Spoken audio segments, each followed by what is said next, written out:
Coming up next on News 11 Extra, it's 40 years in the broadcasting business for our own Barry ZeVan. A then and now report, plus remembrances of Barry from some very special people. You were one of our regulars. You were one who could remember to say, yes, Mr. Along with that refreshing Pepsi taste, available in regular and diet. On tonight's News 11 Extra, a milestone in the career of one of our own. Tonight, believe it or not, Barry ZeVan celebrates his 40th anniversary in broadcasting. And as Andrea Shane reports, it's been a long journey filled with enough memories to last a lifetime. We begin in 1954. Hey, Joe. Yeah? This new head, it'll step up the power a lot, huh? Take a close look and you'll see the similarity. Yes, that is Barry ZeVan. He had hair back then, and he had a starring role in the time of their lives. I can sure use some respectable dough when school's over. My allowance never quite seems to do what it's supposed to. But that was only after paying dues on Mr. Peepers, a national NBC network series. All along, Barry was doing commercials, and directors had him doing everything. Cold enough for you?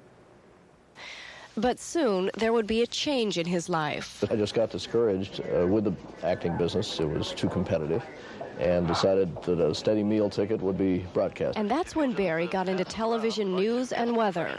And now, since you're the weatherman, I just want one promise from you. What's that? Sunshine. Early on, he began interviewing celebrities like Art Linkletter. Soon, it seemed like they wouldn't leave him alone. Do me a favor. I'm near on the local weather a little later on, are you? Can you do it now, please? You're awful cute.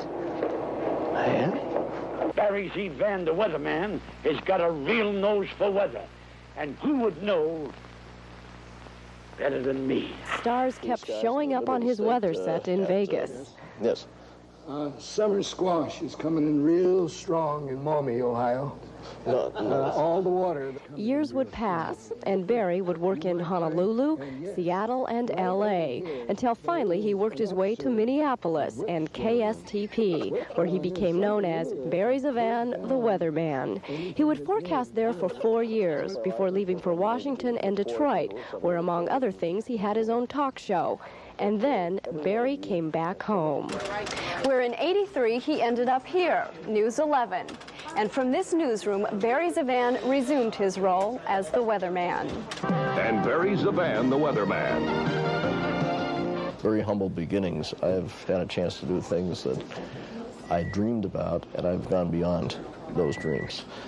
If today was the last day I ever had on Earth, I would say you've done as much as you ever thought you would do, and then some.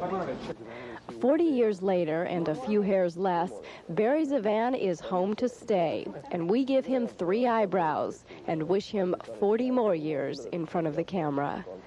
Andrea Shane, News 11. Congratulations, Barry. That's quite an accomplishment. Yeah, congratulations, 40 years. Barry. I hope I last 40 years. Of course, I also hope I keep my hair. Is that what congratulations. Is that what doing weather does to you? You lose your hair, I've got a real problem now. You're in trouble. I'm going to quit. You have now. eyebrows, it's okay. Oh, okay. Weather forecast is a good one for tomorrow. Basically, partly cloudy during the afternoon, maybe some scattered afternoon thunderstorms, 79. Brandy. In the women's major fast-pitched national softball tournament in Illinois, the Twin Cities Jammers were beaten in the second round today, 3-2 in 9 innings by the Running Rebels of Redding, California. They'll play tomorrow at 4 o'clock. If they lose, they're out. If they win, they're still in it. You okay? Yeah, thanks. That's our news. Thanks for joining us. We leave you now with more of the great sounds of Carol Cass.